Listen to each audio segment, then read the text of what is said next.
Have you ever felt like there's a kind of operating system running in the background of your mind, one that produces stress and anxiety, but you can't quite find the source code? Well, what if I told you that some very ancient texts offer a diagnostic manual for that exact system? Today, we're going to decode that blueprint. We all know that feeling, don't we? That low-level hum of dissatisfaction, the sense that something's just not quite right. But what if that feeling isn't random?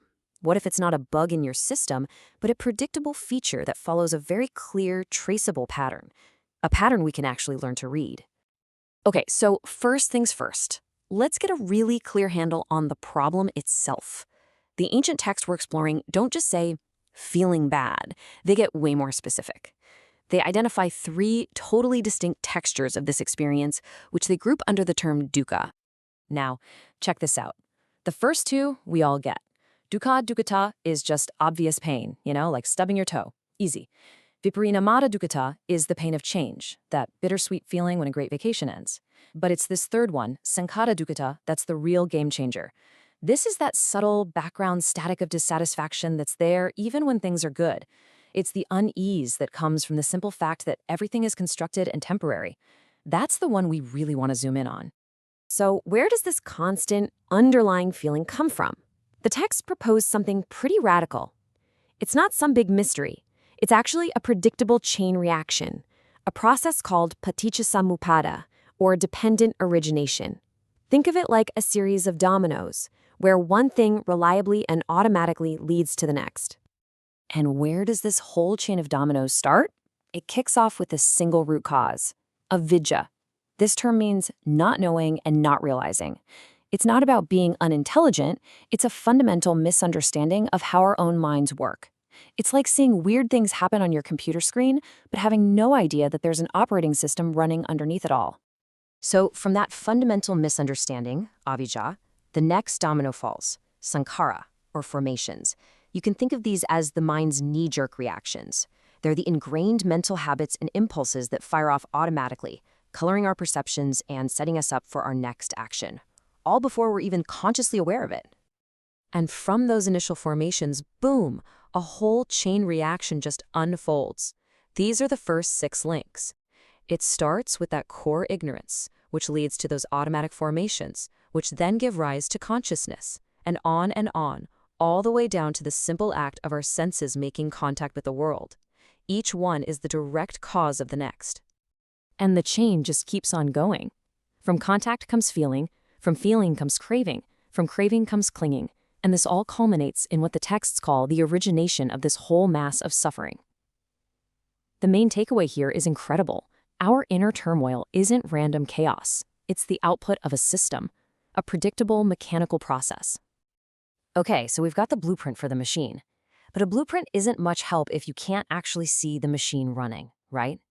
This is where everything we've talked about stops being theory and becomes a hands-on practice. The texts give us a diagnostic tool to watch this chain reaction happen in our own minds in real time. And this right here illustrates the fundamental choice we have in any given moment. On one side, you have ayoniso manasikaram, which is observing without tracing to the source. That's when we just get swept away by the emotion, the anger, the anxiety, and get lost in the story.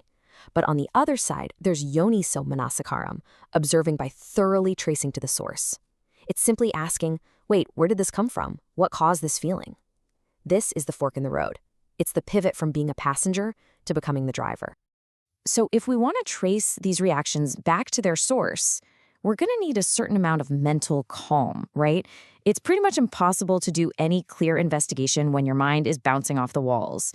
So how do we build the kind of stability we need to do this deep dive work?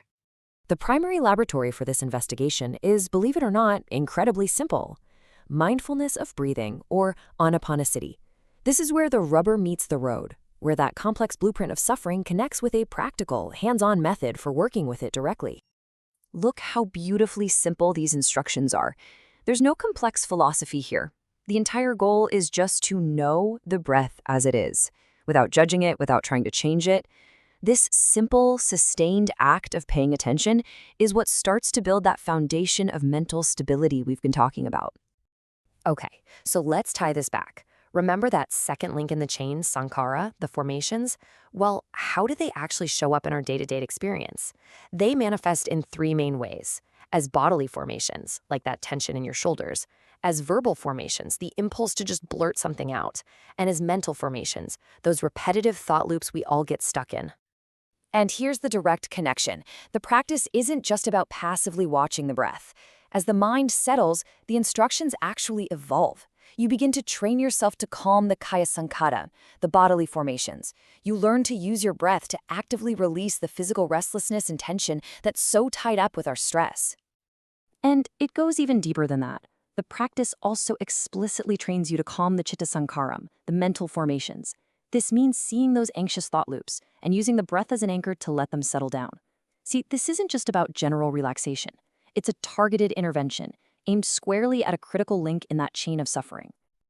So what's the payoff? What happens when you combine these two powerful tools, using wise attention, yonisomanasikaram, to see the chain, and using the breath to calm the very formations that fuel that chain? The result is a state called nirodho, or cessation. Now, that sounds pretty dramatic, but it doesn't mean you cease to exist. It means that the self-perpetuating cycle of reactivity and stress just stops. The engine of suffering literally runs out of fuel. And how does that happen? It's incredible. The entire chain of dominoes just runs in reverse. When you interrupt the process at its absolute root by replacing that misunderstanding, avijja, with clear seeing, the first domino never falls. And if the first one doesn't fall, the second can't, and the whole cascade grinds to a halt. The whole mass of suffering ceases. So here's the bottom line, the big takeaway from all of this. This ancient framework isn't a belief system you have to sign up for.